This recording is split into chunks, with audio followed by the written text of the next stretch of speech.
in a fundamental level, okay? And look at 1F, above all, the case for your project must solve that blank, and 1F is problem. Write that in, write in the word problem. Above all, the case for your project must solve a problem, change lives, and transform society. That's what donors are typically after. They want to see a transformation in society. So that's what you want to talk about in your project. Not just talk about the project, the basics of the project, but talk about what it really means for people in the long term. Okay, now look at number 2, identifying prospects, okay? I'm going to skim through some of these, but you want to be alert at all times. Look at 2A, be alert at all times.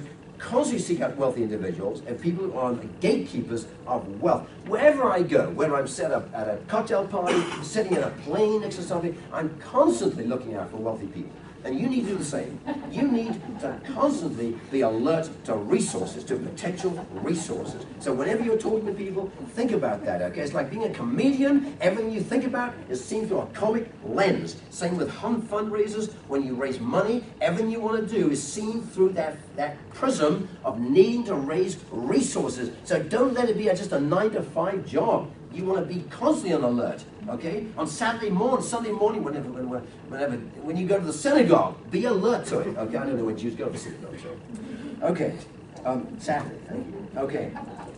So now look at 2B. Ask your existing donors to introduce you to their wealthy friends. Now this is very important. One of the best ways to find donors is through your existing donors, okay? Now let's suppose Dirk, sitting right here, is one of my wealthy donors. Dirk, you have been, look at me, you have been a wonderful supporter of my work, and I appreciate that so much. You know, I was wondering if you would consider having a small dinner party with a couple of your friends, and so I could have a chance to talk to them about some of these issues that you and I talked about in relation to this conservation project we're working on. Is that something you'd consider? Okay, so I'm just role-playing that, but get the idea. You want to look at your existing donors and ask them, or even if they're not quite donors, but they're supporters in some way, ask them to help you identify donors. This is very important. You want to increase the number of donors you have access to. I have about 100 donors. Over 30 years, I've accumulated them. And so you want to do this. You want to constantly look out and bring in donors into your area of thing. Okay, so look at 2C. Be on the lookout for potential donors you might meet at any time. Turn the page. Okay, now number 3. Don't start by selling, that said. Look at the top of page 3. I misspoke. Top of page 2.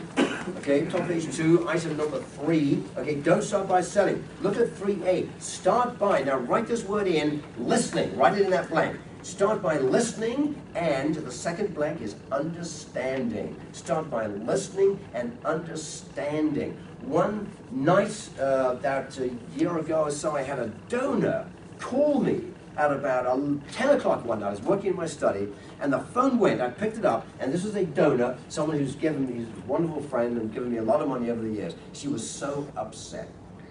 So upset. That day, the head of a big green, I'm not going to mention names, the head of a big green organization, happens to be a friend of mine, had come to see her to make a pitch for money. He had come into the house about 7 o'clock, they were going to have dinner.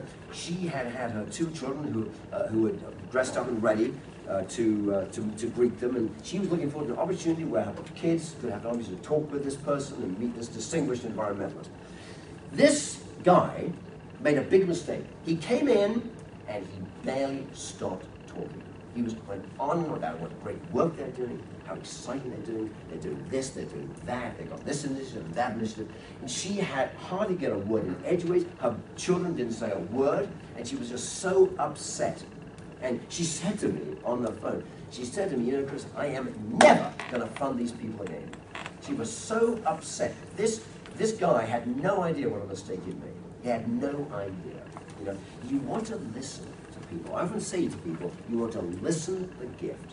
Don't talk the gift. Listen the gift. You want to listen to people. You are talking to people who have aspirations and feelings and ambitions of their own. They're not just people with a bloody dollar sign on their forehead.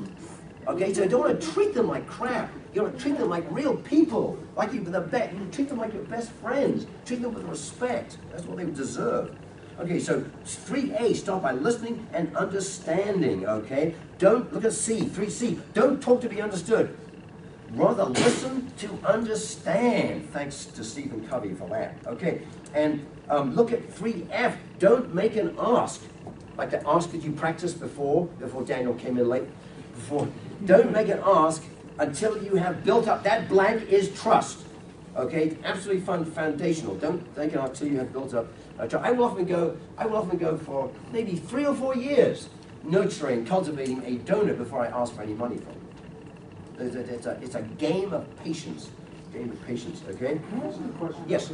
So, I've been told that you want to create a vision that you talked about with the donor. Right. Shared vision, right. And so that might start or precipitate a discussion, and then you're listening for a way that they could fit into that vision. You're listening for their goals, their mission, their aspirations, what they want to achieve. So you can then see how your project might fit in. Or it may not. I mean, it may not. It may just. Oh, absolutely. Absolutely. I went to a donor the other day who's been very generous to me in the past, and he told me bluntly that he's changed his focus to cancer research. So that was basically the end of the conversation. Oh, people change. No problem. No problem. That's why you want a lot of donors. That's why you want to go into a lot of people, because you can't rely on just 1 or 2, because you don't know what's going to happen to them and what their habit's going to be. Yeah, very good. Yes? I don't have 3 or 4 years. Okay. I'm working on a very limited time. Okay. So. Okay.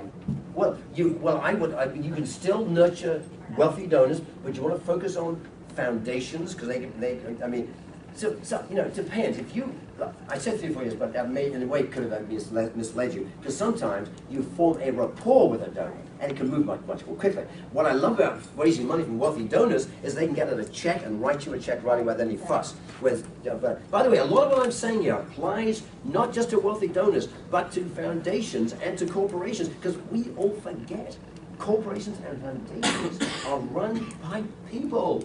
They're run by people like you and me. They've got feelings and aspirations themselves. So you want to treat them in the same way you treat an individual donor. Okay, so I would focus. You just want to intensify your efforts and hustle and see more people. Okay, very good. Now go down, please, to number 4, building rapport. Okay, look at 4A. Now this is counterintuitive. I wrote here. Look at 4A. This is page 2. You are not selling a project. Okay, you're not selling a project. That sounds crazy, I know, but what I meant here, you are not selling a project. You are selling, and that blank, write it in, is a relationship. You are selling a relationship, okay? Donors give to people they trust and respect, okay? Look at 4B. Be there. Those blanks, write them in, are best friend. Be their best friend. Donors give to people they love, okay? In fact, I got an email last year from one of my donors. She said to me, this is a person who has given me a lot of money. She said, I've been making charitable contributions for many years. This is from a wealthy donor, and some rather sizable ones during the 10 years or so. But I can count on the fingers of one hand the organizations who have done anything more than send a form letter followed by multiple requests for even more money. How sick is that? I mean, that is just so ignorant. To treat them like shit. I mean, how can we do that to these people? I mean, it's just unforgivable, You wouldn't do that to anybody you love. Okay, so look at 4C. Asking for a gift for your project is not about raising money, it's about nurturing and helping people. This is so important. Find meaning and purpose. This is what the most successful fundraisers do. They help donors find meaning and purpose in their lives. This is what it's all about. This is where you really start raising big money, when you tap into that foundational desire for meaning and purpose. Okay, and that's why listening is so important. So you get so you can listen to what their lives are really about. Okay, look at 4D. Focus on human values, dreams, and aspirations. Talk about their concerns. Now look at 4E, what you say and what you do. And I could do a whole 2-hour workshop just on this, but it's so important. You want to look at people when you talk to them. You want to look at them in the eye. This reminds me, about, I don't know, 5 years ago, man, I forget when it was. But anyway, someone in development, and this is when I worked at the National Wildlife Federation, someone in development called me and said, Chris, I know you love raising money. Would you come and help me raise money from this woman in Minnesota? I said, I'd be delighted to. I was delighted to help a colleague. We flew out. We had dinner. It's a lovely woman. She's maybe in her 70s. And she sat here. My friend sat here, the development officer, and I sat here. We had a lovely conversation. Before this dinner started, she said, I'll use his name, first name, because you won't know. Dana said to me, would you mind if I made the ask? I said, not at all. Absolutely. Absolutely, Dana. Go right ahead. Not a problem. We had a lovely dinner. She's a fascinating woman. And about as we started dessert, I could tell he was getting geared up. This is great. I could tell he was getting geared up to make the ask. This is great. And I heard him, and he said, would you please consider a gift of $200,000 to support our education program? Wonderful. But I couldn't believe it. He was looking at me. he was so apprehensive. He was so nervous, that he was so looking, I suppose, for approval from me or something. He was looking at me. I remember looking at him. I couldn't believe it. And she, the donor, was looking at him. What the hell's going on here? Is he asking Chris for money? So this is important about 4E, okay? Look at 4E. So, those verbal and non-verbal skills are very important. Look at people in the eyes. Okay, okay. Now look at 4F. Learn about their deepest longings, what they really want, and what is most important to them. Okay. Now let's look at 4. Let's jump down to 4I. Be ultra responsive. This is a way of showing respect to people. Okay. You want to be ultra responsive, uber responsive. Okay. So when a donor writes to you, okay, don't reply in 2 weeks. Don't reply in 1 week. Don't reply in 2 days. Reply right away. This is so important. Last year, I was working my study late at night. A phone went about. I picked up a message from the office, and it was one of my donors, a very generous donor, and she had caught her finger. And they'd get 4 stitches in her finger on the hospital. She caught in the window, you cut in that sharp window thing. She had that, and she called me up and said, I just wanted to let you know I had this miserable experience. I go to hospital here. So this was quite late at night. She has 4 different homes. And what I did was I called I reached her that night. You want to be ultra responsive to people, okay?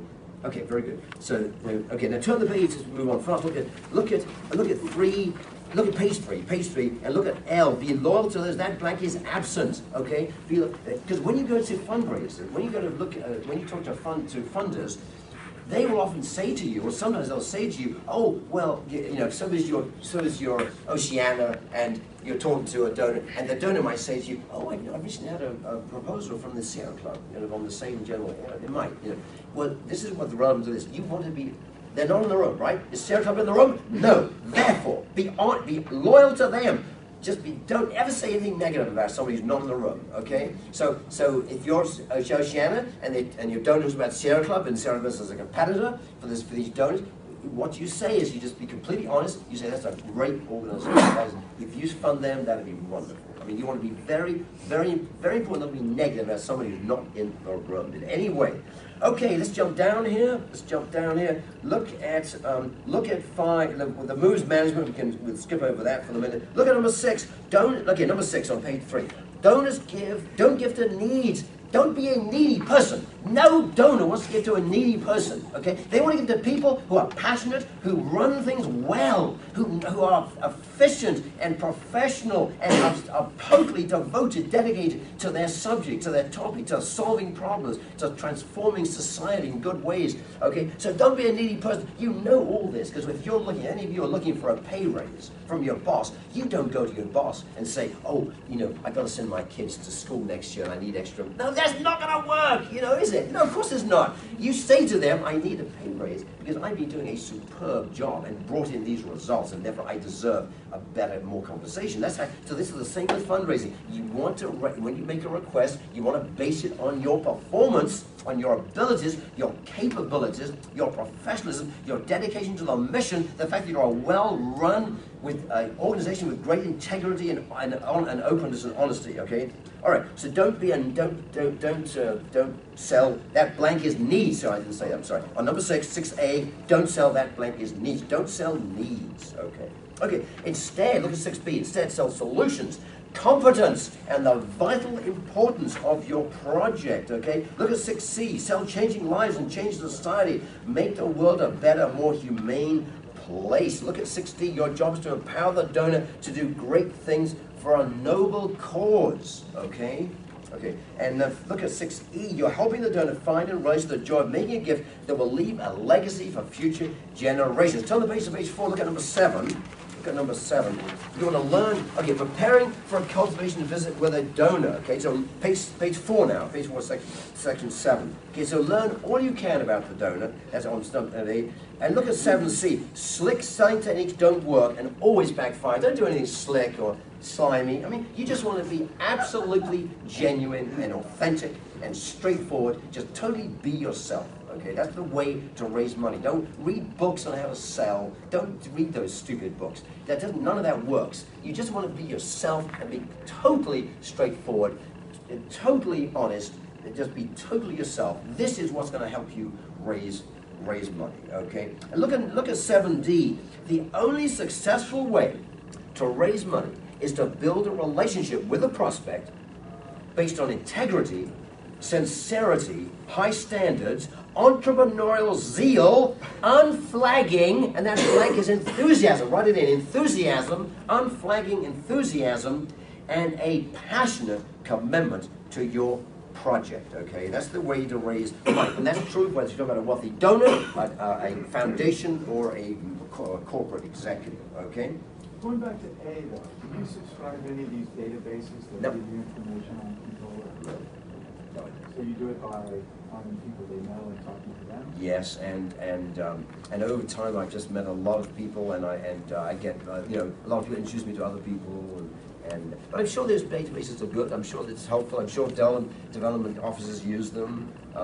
So I don't want to poo-poo them. I think it's fine. I personally I don't use them. I focus on what I've written down here. This workshop I'm giving you has come out because I developed it because I'm very successful in raising a ton of money, and so people said to me, "How do you do this? What do you do?" And so I started observing what I did, and this is everything in here is just what I do as a fundraiser. So. You raise money that you can produce. Yes, well, films and related things, a lot of educational projects.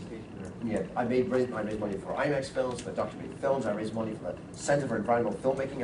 I raised money for another company I run called Videotakes. I raised money for McGillivray Freeman, One World, One Ocean. I raised money for a lot of different things.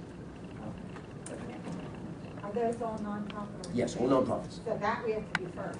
Yes, you want to be a nonprofit, especially at a foundation, because typically donors prefer to give nonprofit. They can give to for-profits, but We have to establish that first. yes, you want to join with a nonprofit, or you want to find a physical sponsor of some kind. Yeah. Yeah. Good. Keep asking questions and drop me as much as you want. I'll answer your question. One other question. Sure. So I know you're saying do yourself, and then you're saying you have a lot of enthusiasm. So I'm not sure other people could match that. So it's sort of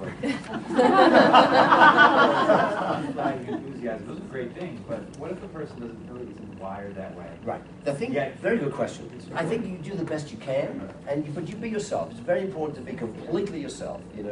And so you don't want to put on an act or anything like that. Right. So and when you're mainly listening, don't forget. So mainly listening, learning all you can. You're in a dance. You're in a dance with this person. And they're learning about you, you're learning about them. You're right. This is what your project too is really key. Yeah. Right there, not just general. Yeah. Very, very good. Okay. By the way, let's talk for just a second about subordination. When you go to a donor, don't feel subordinate. You're bringing them something of great value. And so you should be absolutely equal. I don't like it when people say to me, "Oh, well, I don't like begging for money." You shouldn't feel that way. When I go to a donor, I feel absolute on a peer level with them. I feel like I'm bringing them something, a great opportunity, and they're very appreciative of that. And I'm grateful to them for having the potential resources to fund that opportunity. So you don't never feel inferior or subordinate or some way in subjugation to the donor. Never feel that way. It's absolutely inappropriate. You know, you should feel an absolute, on an equal level, that you are bringing them an amazing opportunity to do something that's going to change the world. Okay, turn please to number 8. Look on page 4. Look at number 8. Making an ask. Okay. Let's jump down here to number 8B. Don't send now, if you're working with a wealthy donor, I'd recommend not sending a proposal ahead of time, because the foundation is different, the corporation is different. But for a wealthy donor, I usually have a proposal in my back pocket, and if it's appropriate, and if it works well, then I might give it to them. But I wait till I get to know them well, see what they're after, see what they're looking for. Okay. Look, jump down to 8. Look at 8G.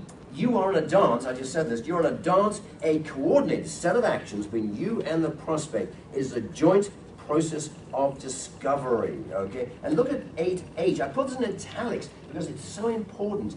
Have the courage to make an ask. It takes courage. It takes courage. It'll take you way out of your comfort zone. It takes courage for you to look at a donor and say, would you consider a gift of $500,000 to support this project?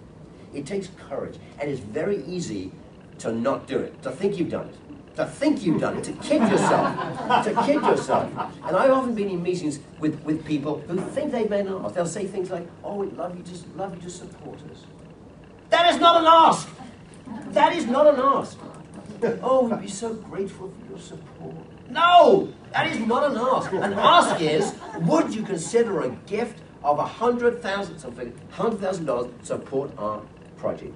You want to get something very specific, okay? So have the courage to make an ask. Look at 8I. Always ask. That blank is specific. Always ask for a specific amount for a specific project, okay? Don't use a range. Don't say, oh, I'd love you to support between 50 and 100,000, because immediately the floor's going to the ceiling, okay? So, okay, now turn the page. We're going to finish it. Yes.